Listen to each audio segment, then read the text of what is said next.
Oi, pessoal, tudo bem? Estamos aqui novamente em mais uma palestra para o Centro Espírita Divino Mestre, uma palestra online, que a gente chama carinhosamente de Divino Online, onde a gente, mesmo com as portas fechadas lá no centro físico, as portas estão abertas aqui para que a gente possa chegar até vocês, possa chegar até os frequentadores. Depois fica gravada a palestra aqui, então outras pessoas podem vir a acessar e estudar e acompanhar esse nosso estudo, né? E hoje nós vamos ter a Fernanda Cassiano falando sobre realmente temos o livre-arbítrio? Uma pergunta. Realmente temos o livre-arbítrio? Boa pergunta, né? E vocês podem fazer perguntas para ela depois aí no Facebook, e a gente coloca aí para ela responder, tá bom? Não todas, tá? Depende do tempo aí, mas senão vai enxovalhar perguntas aqui, aí não vai dar. Mas, ok. Antes, vamos fazer o seguinte, eu vou colocar aqui eu vou fazer uma apresentaçãozinha de alguns tópicos que a gente precisa, que são da nossa... Vou dar alguns avisinhos, né? Alguns avisos. Vamos lá. Primeiro aviso é com relação ao atendimento fraterno. Esse atendimento fraterno continua acontecendo, ele pode ser obtido através do e-mail contato@cedivinomestre.org. Você manda lá como assunto atendimento fraterno e no corpo do e-mail o seu nome e o seu telefone. Não é necessário você explicar nada, porque depois você vai falar para o atendente que vai entrar em contato com você, né? Fique tranquilo que vai sim, a gente já está fazendo vários atendimentos assim, então a gente consegue chegar até as pessoas que precisam dessa maneira. Então, contato@cedivinomestre.org. Esse é o nosso primeiro recadinho. Segundo recadinho, campanha Acolha uma Família. Nós estamos ainda arrecadando alimentos não perecíveis, naturalmente, principalmente leite, fraldas e itens de higiene pessoal, porque esses itens se destinam às famílias do projeto Bem Me Quer, que naturalmente não está tendo a atividade lá por conta da quarentena, mas que as famílias, por continuarem com as suas necessidades, a gente está atendendo dessa forma e pedimos seu apoio. Você pode auxiliar levando nas segundas, quartas e sextas, das 9 horas às 12 horas, lá na Obra Social Célio Lemos, que fica na rua Ana Gonçalves da Cunha, número 30, Jardim Jussara, ou do lado do Jardim Paulista, né? Ou você combina com a Iris pelo telefone que está aqui de contato 1298-163-0807. Manda um WhatsApp para ela, combinando uma outra forma de você fazer essa doação, tá bom? Então, a gente agora vamos trazer a Fernanda. Deixa eu tirar aqui o recadinho. Pronto. Vamos trazer agora a Fernanda, para que a gente possa conversar. Oi, Fernanda, tudo bem? Boa noite, tudo bem? Liga o seu som. Ah, agora sim. Tá ótimo, estou ouvindo. Boa noite, tudo jóia? Jóia. Então, Fernanda, a gente vai fazer uma prece agora, vamos iniciar, e eu já coloco para você falar aí sobre o tema de hoje, né? Como é que é o tema? Realmente temos o livre-arbítrio? Exato, é uma pergunta e só como spoiler aqui, eu não tenho a resposta, eu tenho mais perguntas. Tá certo. Olha que as pessoas estão esperando uma resposta. Se vira aí, Fernanda. Então, vamos lá.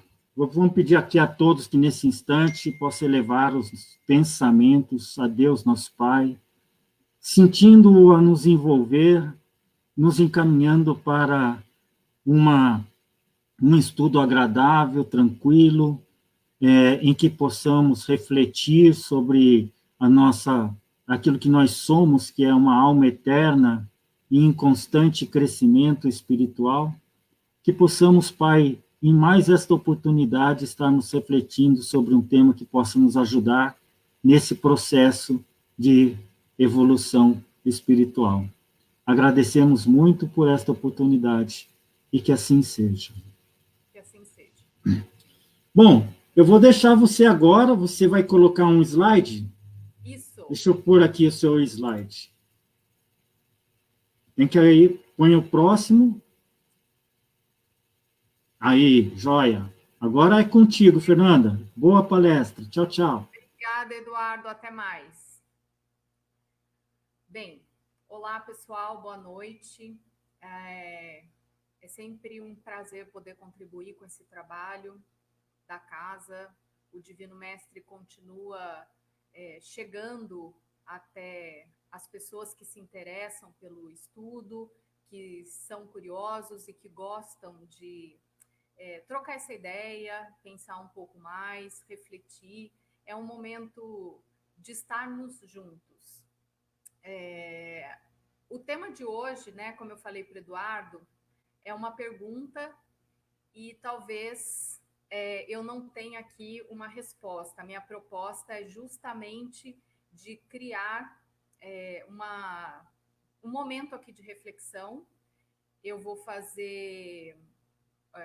trouxe algumas informações e a proposta é a seguinte: eu vou falar um pouquinho de ciência, o que a doutrina espírita nos traz, né, e um pouquinho de filosofia para a gente ampliar esse cenário e quem sabe cada um, a ideia é essa, né, que cada um reflita um pouquinho a respeito de que se de fato nós temos o livre-arbítrio.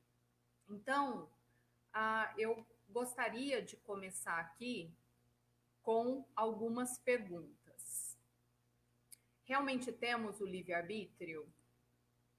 Então, o que seria o livre-arbítrio, né? O livre-arbítrio seria a livre escolha, ou seja, é livre na natureza e eu posso escolher qualquer coisa. Somos capazes de escolher? Então, assim, todos temos as mesmas condições de fazer essa livre escolha, de exercer o livre-arbítrio? Isso também a gente vai conversar um pouquinho. Somos livres para escolher?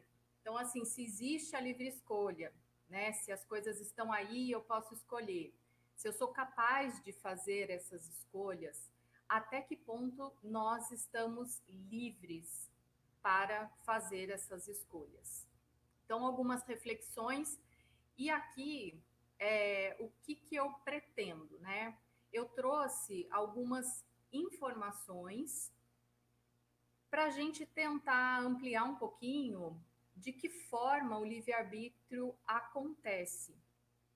Então, como eu disse inicialmente, eu trouxe aqui alguns dados da ciência, né? Eu não sou uma especialista, uma neurocientista, porém é um tema que eu gosto bastante e que eu normalmente estou explorando, leio alguns artigos, alguns livros, é um assunto pelo qual eu me interesso bastante.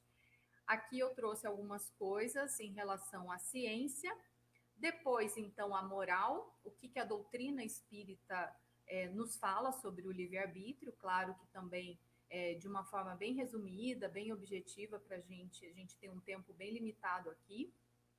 E o social, né? Dentro dessa estrutura social que nós estamos inseridos, sabendo então da nossa capacidade, digamos, orgânica de exercer o livre-arbítrio, também sobre a moral, como que isso se dá na prática, né? Nas relações sociais, no nosso dia a dia, enfim, por aí vai. Então, vamos lá. A primeira parte aqui são dados curiosos.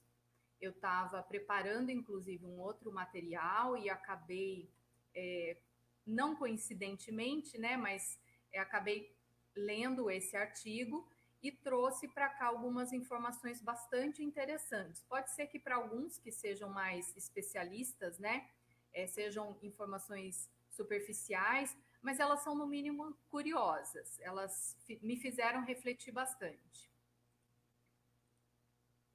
Bem, esse artigo, ele é de maio de 2019, ele está publicado na revista Discover, e ele conta algumas coisas interessantes sobre a evolução do nosso cérebro, né, da nossa capacidade cerebral, do tamanho mesmo. Então, assim, o artigo conta que nesse tempo aí proposto de aproximadamente 1,1 milhões de anos, o nosso cérebro ele vem constantemente, a massa encefálica, crescendo, ganhando volume, né? De uma medida de mais ou menos meio litro, 550 centímetros cúbicos, ele vai então crescendo até aproximadamente 1,5 litro, né? 1.400 centímetros cúbicos. E nesse momento, o cérebro está, digamos, sem muita informação, e toda a informação durante todo esse período evolutivo é uma novidade. Então, precisa ser armazenado, e são informações, combinações mais precárias, né? Apenas alguns símbolos, como eu coloquei aqui embaixo. Então, tudo isso vai sendo acrescentado, e a nossa massa encefálica ela vai se adaptando, à natureza é perfeita, ela vai criando esse espaço de armazenamento. E aí, o artigo conta também que o consumo de energia do nosso cérebro é de aproximadamente 25% de toda a energia consumida no nosso corpo. Isso é bastante energia, né? Até quando a gente chega no final do dia, a gente que tem trabalhado home office, toda a nossa rotina, muitas vezes, de nos esforçar mentalmente para criar ideias, para criar processos, para estar muito focados, isso tudo causa mesmo uma exaustão, porque o cérebro ele é um dos órgãos que mais consome energia no nosso corpo. Então, vamos lá. E aí, esse mesmo artigo, na verdade, foi essa parte que me chamou bastante atenção. Ele continua, né, consumindo atualmente, né, eu digo atualmente, nosso cérebro ainda continua consumindo bastante da nossa energia, porém, um estudo que começou a ser feito em 1988, um estudo que aponta que o nosso cérebro ele tem diminuído. Há aproximadamente 40 mil anos, essa massa encefálica ela tem diminuído em torno de 10%. Essa pesquisa rastreou essas medidas, né, na África, Europa, Ásia, Austrália, e percebeu, então, essa diminuição. E aí, obviamente, os cientistas e outros de diversas áreas, né, acabam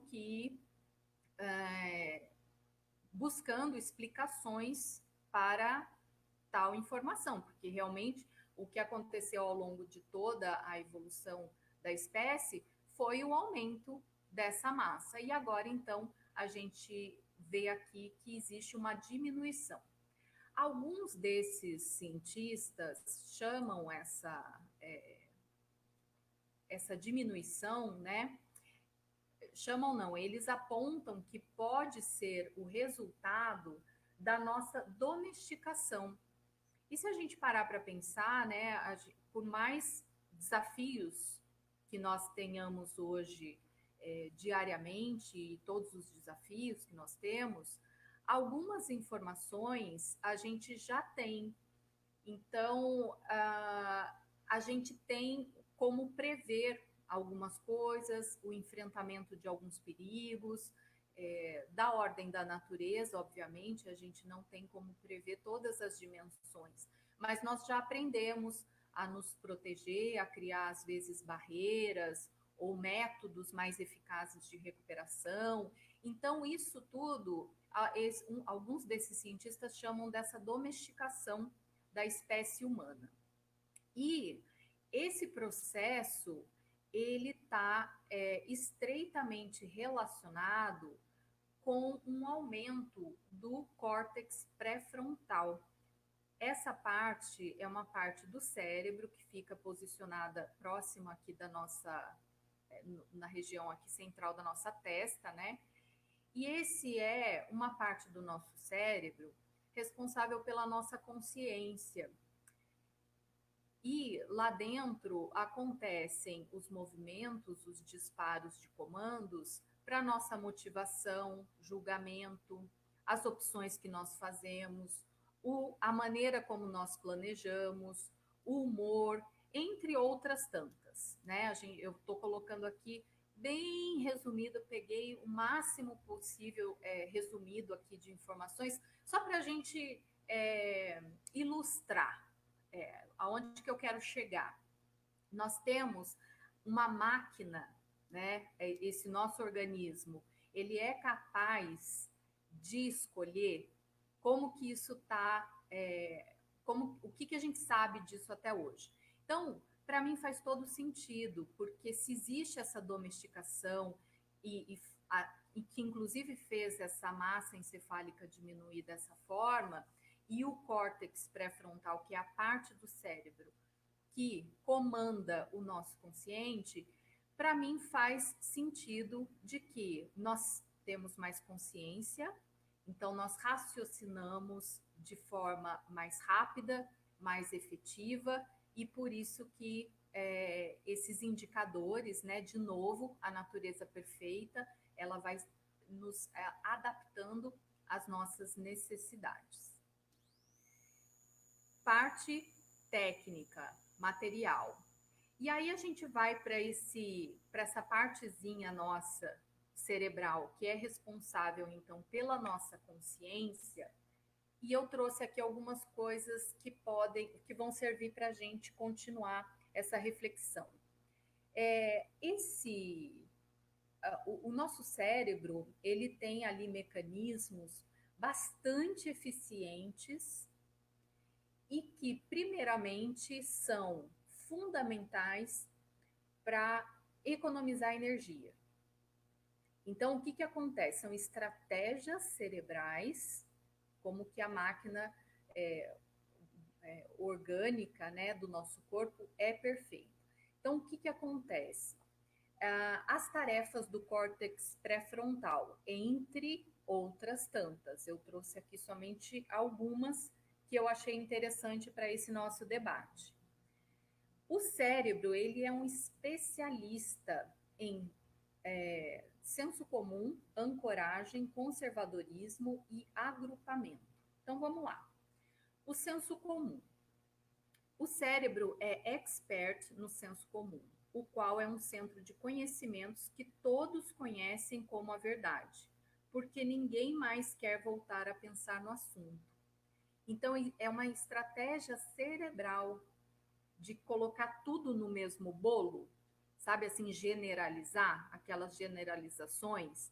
Isso é, antes de tudo, um mecanismo cerebral.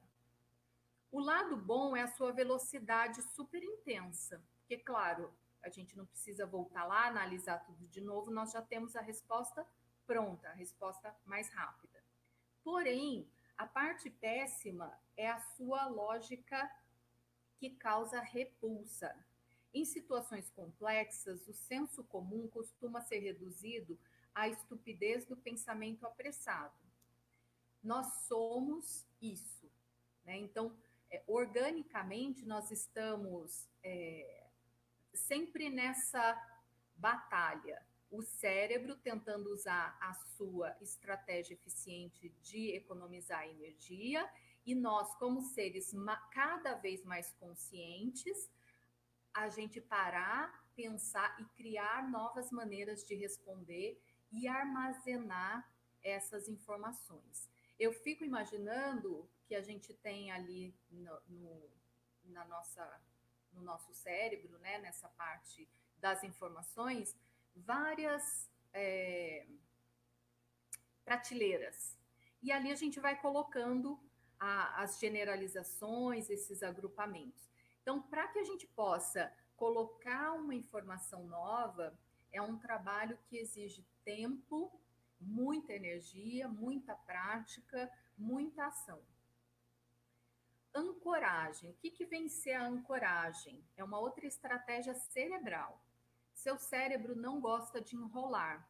As pessoas preferem tomar decisões rápidas e provisórias, e então dar uma arrumadinhas nelas posteriormente. Eu tenho que saber tudo o tempo todo, eu tenho que achar alguma coisa a respeito de tudo o tempo todo. O cérebro se fixa em um detalhe quando acessa uma situação, em vez de considerar a situação como um todo.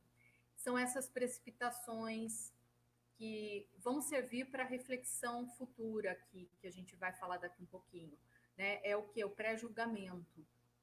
Isso é também uma estratégia do cérebro. Conservadorismo. Conservadorismo é uma coisa que eu acho que ficou muito claro. Eu reli esse livro aqui há pouco tempo e eu me lembrei dele enquanto eu estava fazendo essa apresentação. O conservadorismo descreve como as pessoas tendem a prender-se às suas próprias opiniões, mesmo diante de informações novas e contraditórias. No mundo pré-histórico, o conservadorismo era uma estratégia sensata. Informações novas eram incertas e pouco testadas. Então, o cérebro premiava crenças de longo prazo. Isso faz muito sentido, né? A gente sabe que no começo, qualquer coisa que a gente ia há muito pouco tempo atrás, sem estar nessa era da informação, as coisas caminhavam a passos bem mais lentos nesse sentido, né? Então, nos conservar, por isso que às vezes é tão difícil desapegar das ideias. Às vezes, eu imagino que vocês, assim, eu já sei de alguma coisa, ou seja, eu tenho a informação, porém, a maneira com que eu faço determinada coisa, ou a maneira que eu penso em relação a determinada coisa, é como se eu não conseguisse me desapegar. E isso não é só porque eu não quero, ou porque eu sou uma pessoa má, porque eu não quero mudar de ideia. Muitas vezes eu tinha uma conduta que não era muito legal e quero mudar, e agora? Isso é também uma estratégia orgânica do nosso cérebro. O agrupamento. Olha só, o agrupamento também eu destaquei alguns aqui que eu achei mais importante. O agrupamento, nessa luta para entender o mundo ao nosso redor, o cérebro briga para categorizar tudo. É um recurso utilizado pelo cérebro para reduzir quantidades enormes de informação a regras práticas que você pode usar no dia a dia. Ou seja, o agrupamento, ele é um exemplo óbvio aqui, como resultado de agrupamento, né, que inclusive saiu do controle, e está aqui nesse livro, que é o racismo. Olha só, a tendência de generalizar as pessoas com base no nível de melanina presente em sua pele. Uma das razões pelas quais o racismo é tão difícil de ser combatido é que as pessoas, obviamente, têm aparências diferentes umas das outras. Então, assim,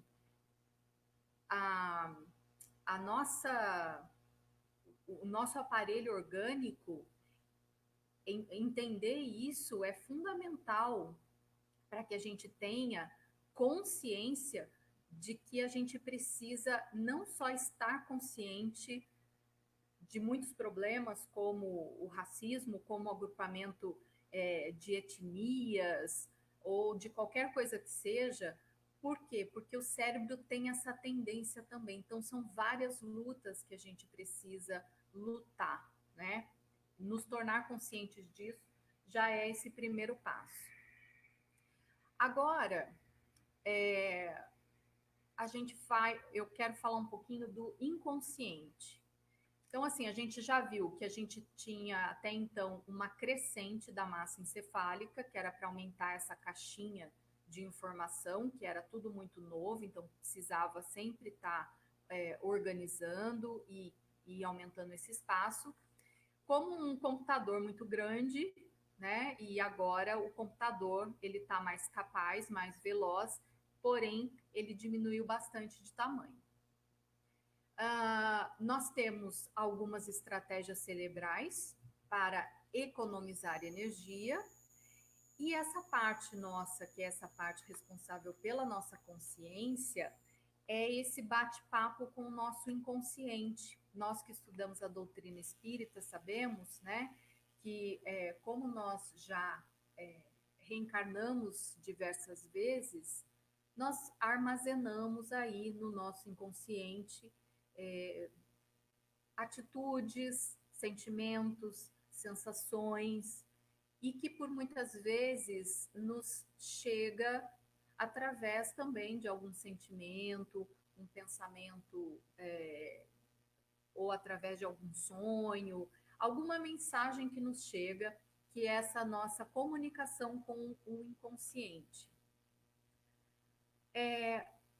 Esse consciente, a psicanálise, ela traduz como o seguinte: a concepção de consciência é, na verdade, semelhante à da atenção. Estamos conscientes daquilo de que nos ocupamos e inconsciente daquilo de que não nos ocupamos. Seria muito fácil estarmos conscientes de certas coisas se voltássemos a atenção para elas. Evitamos dar atenção a algumas coisas por acharmos que são dolorosas ou perturbadoras. Ou seja, nós já temos um fator que é o cérebro tentando economizar energia, organizando as informações com algumas dessas estratégias, né? Senso comum, ancoragem, conservadorismo, agrupamento. E ainda nós, muitas vezes, nos encontramos com informações do nosso inconsciente, ou mesmo aquelas que já são conscientes, que nos causam desconforto, dor, angústia, tristeza, revolta, raiva. Muitas vezes nós nem sabemos explicar os detalhes disso tudo, mas nós sentimos, e não é uma coisa fácil, é uma coisa que exige muita força de vontade e dedicação. Vamos adiante. Nessa parte aqui, eu vou trazer alguns trechos do Evangelho segundo o Espiritismo para a gente pontuar aqui em relação à moral, né? E a moral aqui é sob a ótica da doutrina espírita. Então, o que a gente pode ampliar aqui em termos de informação? Na pergunta 76 do Livro dos Espíritos, os espíritos superiores respondem a Kardec dizendo que os espíritos são os seres inteligentes da criação. E na introdução, ele conta para a gente que há no homem 3 coisas: o corpo material, análogo aos dos animais e animados pelo mesmo princípio vital; a alma ou ser imaterial, o espírito encarnado no corpo; o laço que une a alma ao corpo, o princípio intermediário entre a matéria e o espírito. Então, é uma coisa, basicamente, essa figura representa, ilustra aqui, de que então temos o princípio inteligente, o perispírito, que é semimaterial, que nos une ao corpo físico. Ele diz também, ainda lá na introdução, que os espíritos pertencem a diferentes classes e não são iguais nem em força, nem em inteligência, nem em saber, nem em moralidade. Não pertencem perpetuamente à mesma ordem. Todos progridem. As diferentes existências corporais do espírito são sempre progressivas e jamais retrógradas. Ou seja, Nós somos espíritos em constante evolução, nunca retroagimos, né? Temos essa constituição, um corpo semimaterial que nos une ao nosso corpo físico. E o que mais? Os espíritos encarnados habitam os diferentes globos do universo. Os espíritos não encarnados ou errantes não ocupam uma região determinada e circunscrita. Estão por toda parte, no espaço e ao nosso lado, nos vendo e nos acotovelando sem cessar. É toda uma população invisível que se agita em torno de nós. Os espíritos exercem sobre o mundo moral e mesmo sobre o mundo físico uma ação incessante. As relações dos espíritos com os homens são constantes. Os bons espíritos nos solicitam para o bem, nos sustentam nas provas da vida e nos ajudam a suportá-las. Com coragem e resignação, os maus nos solicitam ao mal. É para eles uma alegria nos ver sucumbir e nos assemelharmos a eles. Os espíritos são atraídos em razão de sua simpatia pela natureza moral do meio que os evoca. Mais informações, então, aqui para nós, né? Nós temos uma capacidade de processar a nossa inconsciência, né? Nós somos capazes de ser consciente daquilo que escolhemos. Nós temos uma máquina capaz disso. Nós somos espíritos em constante evolução, que nunca retroagimos. Existem multi-universos, ou seja, existem diversas possibilidades de mundos habitados, dos quais já habitamos ou talvez venhamos a habitar. E aí eu vou repetir aqui as perguntas iniciais. Com essas informações básicas, né, a respeito da nossa capacidade cerebral orgânica e como espíritos eternos e em constante evolução que somos, o livre-arbítrio, então, sendo uma escolha, nós somos capazes realmente de escolher? E mais, nós somos livres para escolher? Aí disse aqui, por sugestão de um grande amigo, que me deu essa frase aqui quando eu disse para ele do tema, né, que eu ia apresentar aqui hoje: o homem é livre para fazer o que quer, mas não para escolher o que quer.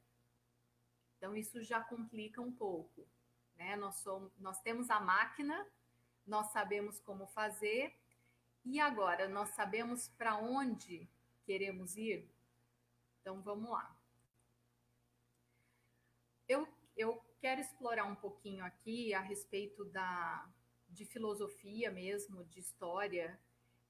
Nessa obra, esse autor faz algumas, obviamente baseado em um contexto histórico, né, que ele traz em outras duas obras, ele faz algumas projeções para esse nosso século. E aí ele diz, aqui nesse livro, eu gostei muito desse livro, é muito bom. Algumas pesquisas lá da área da neurociência e da economia comportamental dizem o seguinte, que todas as nossas escolhas, desde comida até parceiros sexuais, resultam não de algum misterioso livre-arbítrio, e sim de bilhões de neurônios que calculam probabilidades numa fração de segundo. A tão propalada intuição humana é, na realidade, a capacidade de reconhecer padrões. Isso casa muito com algumas das estratégias cerebrais descritas por um neurocientista naquele outro livro no começo, né? O cérebro usa algumas estratégias. Então, é assim que esse filósofo historiador descreveu aqui a nossa capacidade de fazer escolhas. E aí ele segue. A crença liberal nos sentimentos e nas escolhas livres dos indivíduos não é natural, nem muito antiga.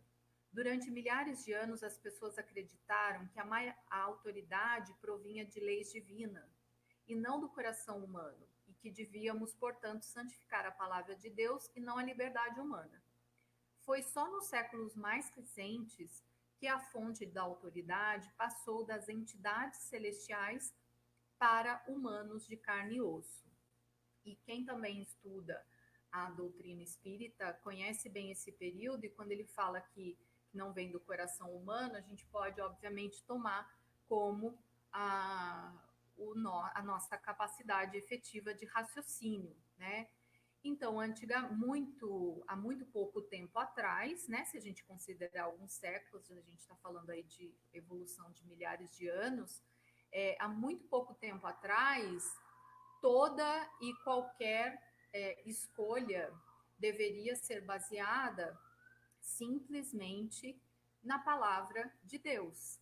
E aí, obviamente, a gente conhece que nem todos os resultados disso foram bons. Aliás, a maioria desses resultados não eram muito bons. Em relação à filosofia espírita, nesta obra, que também é fundamental, uma obra extremamente necessária para quem quer entender um pouco mais sobre a doutrina espírita, ele fala coisas bastante interessantes a respeito do livre-arbítrio, do nosso poder de escolha. Eu coloquei um trechinho da Gênese aqui e eu vou ler esse trecho. À medida que a inteligência se desenvolve, o instinto, ao contrário, se enfraquece, porque a inteligência domina a matéria. Com a inteligência que raciocina, nasce o livre-arbítrio, que o homem usa a seu bel prazer. Para ele, somente então começa a responsabilidade de seus atos. Essa parte é extremamente importante, que é onde nós entendemos que nós não nascemos, Deus não dá para nós um livre-arbítrio 100% bala, assim, né? 4.0, super afiado, e a gente vive fazendo um monte de besteira, um monte de escolha que não é tão legal, e acha que está contrariando a boa vontade de Deus de nos dar esse livre-arbítrio já todo capaz de fazer as melhores escolhas, e a gente, como não sabe fazer direito, a gente fica errando e fazendo as coisas erradas. Pelo contrário, esse último trechinho aqui é essencial para entender isso. Para ele, somente então começa a responsabilidade dos seus atos, quando ele começa a desenvolver a sua inteligência. Então, o fato de que o nosso pré-frontal ele aumentou, isso significa que a nossa capacidade de raciocinar, de trazer o inconsciente para o consciente, ela está aumentando. Nós não estamos ainda bala 4.0 super efetivos, mas nós estamos com uma máquina, digamos, melhor preparada. E é a partir desse momento, que já começou, obviamente, quando o homem começa a desenvolver a sua inteligência, a sua capacidade de raciocinar conscientemente, é que surge a nossa responsabilidade. Então, nós estamos construindo o nosso livre-arbítrio, o nosso poder de escolher. Ele segue aqui, nesse livro agora propriamente, a moral deriva da escolha livre dos atos, esclarecida pela razão e iluminada pelas leis divinas presentes na consciência. Na moral autônoma, ou seja, eu fazendo as minhas escolhas, eu sendo livre e podendo escolher, as leis são internas, ela se estabelece pelos princípios da liberdade e igualdade. A virtude está na compreensão dos princípios morais e sua aplicação na via por meio da vontade esclarecida. Ou seja, nós estamos aquela parte do Evangelho segundo o Espiritismo que nos diz que nós estamos em constante evolução e não retroagimos, né? Nós estamos aplicando melhor a nossa capacidade de escolha. Isso ainda não significa que todas as vezes que a gente escolher, os resultados serão de acordo com aquilo que eu criei a expectativa. Então, isso é um outro conceito. Nós estamos conscientes de que podemos escolher. Isso já é uma grande coisa. Não está fora de mim, não está nas mensagens ou na obrigação que eu tenho determinista de que alguém falou, ou Deus falou, os deuses falaram através de alguém, que me mandem escolher de determinada forma. Eu vou voltar a esse livro aqui, porque tem algumas coisas agora que nos trazem para um foco do social, da aplicação de todas esse conjunto de estratégias cerebrais, da nossa evolução como espírito, da nossa capacidade hoje um pouco melhor adaptada de fazermos as nossas livres escolhas, como que é hoje, então, nessa sociedade atual de século XXI. O desafio político. A fusão da tecnologia da informação com a biotecnologia ameaça os valores modernos centrais de liberdade e igualdade. Toda solução para o desafio tecnológico deve envolver cooperação global. Porém, o nacionalismo, a religião e a cultura dividem o gênero humano em campos hostis e fazem com que seja muito difícil cooperar no nível global. Esse poder de escolha que nasce, o livre-arbítrio, agora melhor adaptado, ele é individual, porém, nós somos seres sociais também. Então, isso impacta naturalmente e nós estamos vivenciando um século XXI bastante desafiador por conta de tudo isso, né? Essa liberdade e igualdade, né, não tem sido muito o que a gente tem visto por aí. A desigualdade remonta à Idade da Pedra. 30 mil anos atrás, grupos de caçadores-coletores enterravam alguns de seus membros em sepulturas suntuosas, repletas de contas, braceletes, joias e objetos de arte, enquanto outros membros tinham de se contentar com uma cova simples. Por que eu estou trazendo esse pedacinho de novo para fazer um link com aquelas nossas estratégias cerebrais? Porque o nosso cérebro, ele é uma máquina que está em desenvolvimento, mas o princípio dessas estratégias ainda continua muito vivo em nós e muito forte, né? Nós somos isso. Então, essas estratégias de segregar, de colocar tudo no senso comum, de generalizar, de tomar, né, esses detalhes como um todo, isso faz parte do nosso processo evolutivo. E agora a gente tem mais informações do que nunca antes tivemos.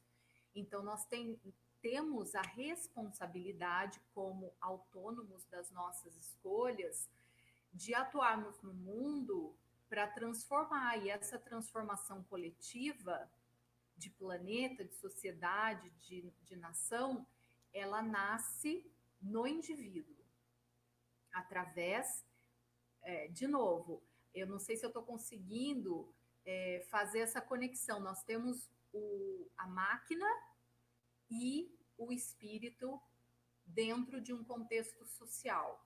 Então, são muitos fatores que interferem no nosso livre-arbítrio, no nosso poder de escolha, e essa consciência da nossa individualidade é importantíssima.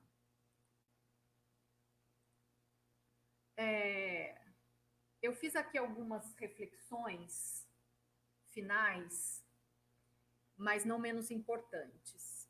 O que a gente vê é que o instinto, ele é o pai de alguns vícios nossos de condicionamento. Vícios, como assim, né? Vícios de condicionamento. Justamente o que acontece? O agrupamento, por exemplo, que é uma daquelas estratégias, né? ele dá origem ao preconceito, ao racismo, à segregação por etnias.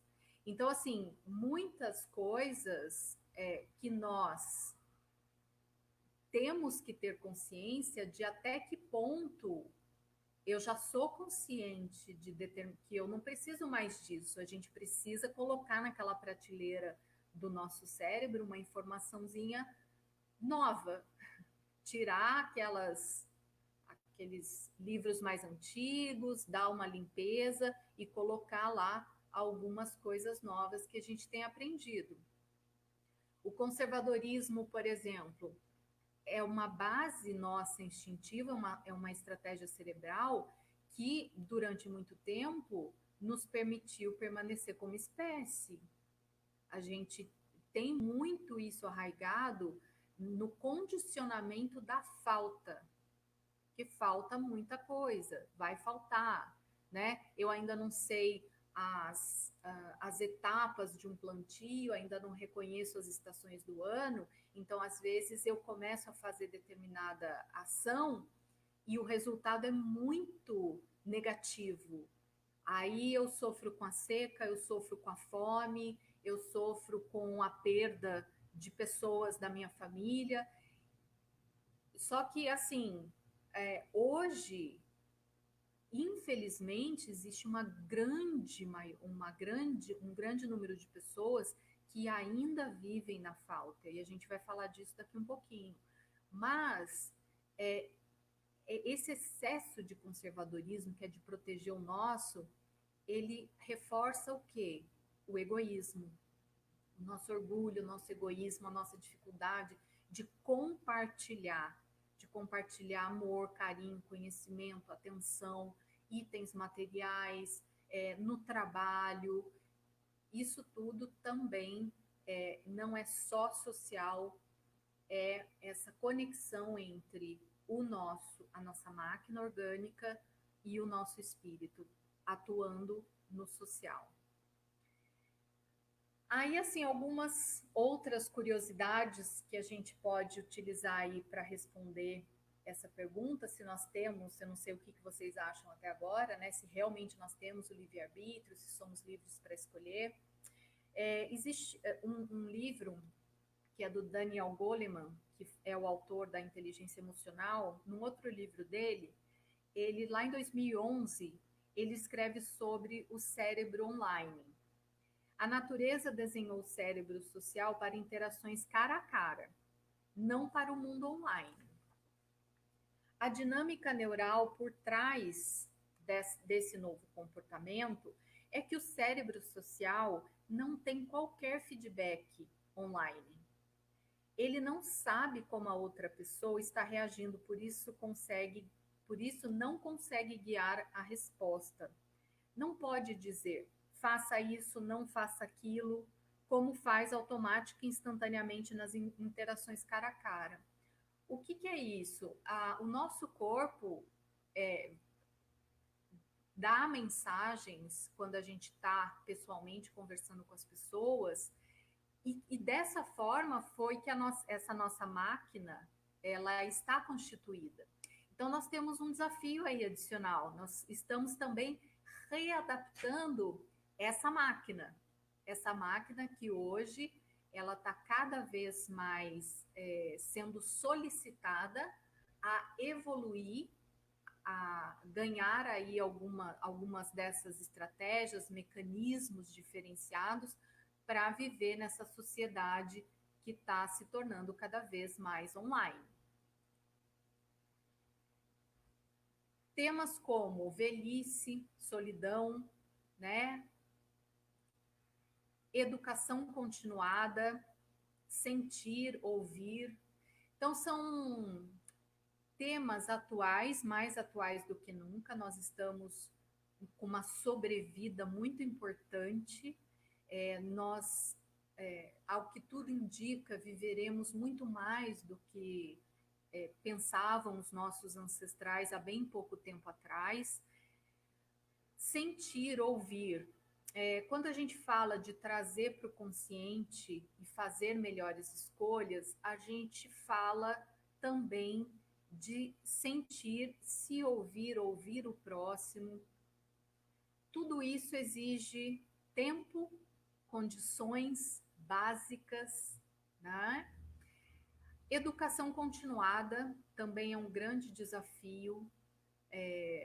Hoje, mais do que nunca, nós sabemos que, como profissionais, nós vamos passar, muitas vezes, durante uma mesma reencarnação, por vários papéis profissionais, né? Então, nós vamos ter que estudar de novo, nós vamos ter que nos desapegarmos daquilo que sabemos várias vezes para acomodar aquelas novas informações ali nesse nosso estoque, né, de informações. Só que tudo isso é muito bonito, são informações que eu não sei para vocês, mas para mim são informações que me fazem pensar, refletir sobre a velhice. Aliás, o Beto tá lá no YouTube, eu acho, e no Facebook do Divino Mestre, tem uma aula dele sobre a velhice e o cuidado com os idosos, que vale a pena ver, muito boa. E tudo isso a gente só vai progredir, evoluir como humanidade, né? Quando a gente entender que a gente precisa primeiro garantir o básico, porque se você tem fome, se você tem frio, se você tem muito medo, o que vai imperar em você é o seu instinto. Você não tem a menor condição, ninguém tem.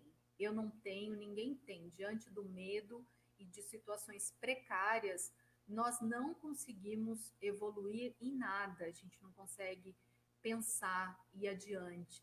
Então, a igualdade social ela é interativa, ela nos grita aos nossos olhos essa crise sanitária, seguida, obviamente, de uma crise econômica, ela nos chama para pensar, refletir e, acima de tudo, agir como desde nós, desde a nossa individualidade.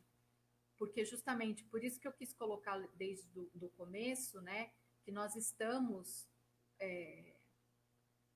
lutando, não sei se é uma palavra que eu gosto muito, mas é sempre um esforço muito grande, começando no nosso individual, para que a gente para que a gente se desapegue de velhos conceitos do velho mundo e olhe para aquilo que a gente hoje tem de informação e coloque em prática, porque só a partir do momento que nós passamos cognitivamente, o que quer dizer isso? Quando eu coloco o meu conhecimento em ação, é que eu consigo registrar isso, né, nessa prateleira de novas informações do meu cérebro.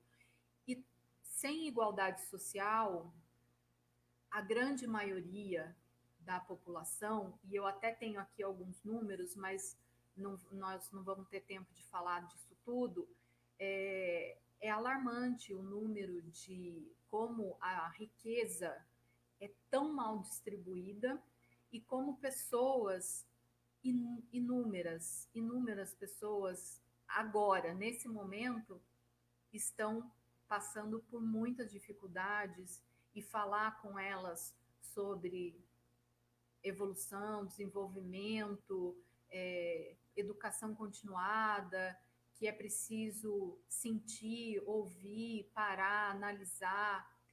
São conversas que não cabem. Essas pessoas estão passando fome, frio, medo, estão sendo ameaçadas. Então, como sociedade, se a gente quer e a evolução é o único caminho, nós não é nenhuma questão de querer ou não querer. Se nós pretendemos dominar o nosso poder de escolha, de tomar posse do nosso livre-arbítrio, nós precisamos fazer isso como humanidade, porque nós estamos juntos nesse planeta com essa missão de evoluirmos e evoluirmos juntos. Para finalizar, eu trouxe aqui uma frase que eu ouvi há algumas semanas aí numa aula dessa filósofa, que é a Viviane Mosé. Seu papel na vida é só seu. E por mais que ele seja só nosso, nós precisamos de ter a consciência de que também nós somos todo mundo, o planeta, a nossa sociedade, a nossa vizinhança, a nossa família, e nós impactamos diretamente e somos impactados diretamente, internamente e externamente. Então, que a gente possa ter sempre conectado a razão, o nosso cérebro, com muito amor, muita paciência, primeiramente com a gente mesmo, porque senão, se a gente não tiver paciência, a gente não vai ser firme e continuar nesse caminho de mudanças. E cada vez mais rápido a gente vai descobrindo coisas e mudando. E uma vez que a gente consegue fazer isso, é como se a gente conseguisse criar ali um novo caminho cerebral e as demais coisas acontecem de forma mais fáceis. Acho que nem sempre vai ser assim, mas eu acredito que a gente precisa colocar em prática, senão não vai ficar bom para ninguém.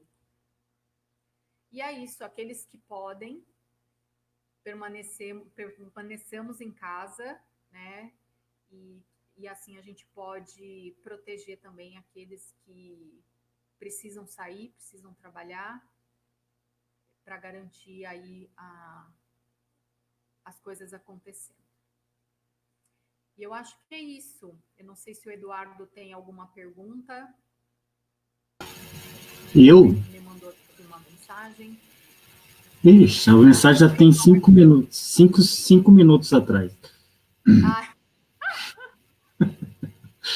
Era a mensagem para dizer que faltava 5 minutos. Ah, verdade, eu coloquei um reloginho aqui para eu não me perder também. Então, tá ótimo, foi fantástico, né? E foi bem embasado, né? Bastante colocado. Aquele livro Autonomia que você colocou ali, não sei se as pessoas conhecem, ele do Paulo Figueiredo, ele é baseado em materiais de Allan Kardec que foram retirados lá da França, porque a França estava vivendo um momento de guerra, etc. e tal, por Canuto Abreu, e trazido para o Brasil, e aí ficou aqui guardado no Brasil, e agora a FEAL está tratando desse material, está higienizando, traduzindo, e o Paulo, então, já trouxe muito desse material aí neste livro, Autonomia, né? E é muito interessante que todos nós possamos estudá-lo, né? Sim. E foi legal você ter trazido aí um pedaço desse livro também, nesse assunto. É um material bom. E com todo o seu livre-arbítrio obtido aí pela nossa evolução espiritual, eu peço para você fazer a prece final. Tá.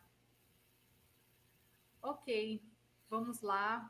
Agradecemos imensamente essa oportunidade, a espiritualidade amiga que acompanha os trabalhos dessa nossa querida casa, que a gente consiga nos manter conectados, auxiliando aqueles que precisam através dos diversos trabalhos, como atendimento fraterno, essas conversas que trazem reflexões importantes, são um momento de parar, pensar, trazer algum senso de esperança crítica para todos e que possamos seguir trabalhando e colocar em prática para sermos pessoas melhores, atuando no mundo e a caminho dessa evolução, fazendo melhores escolhas. Que assim seja. Que assim seja. Nossa, Fernanda, muito obrigado mesmo. Fique com Deus. Pessoal, obrigado. Um tchauzinho para todos. Dá um tchau para eles, Fernanda. Obrigada. Isso, vamos em paz. Muito confusa. Não, que isso, foi tranquilo. Tchau, tchau. Tchau, até mais, boa noite.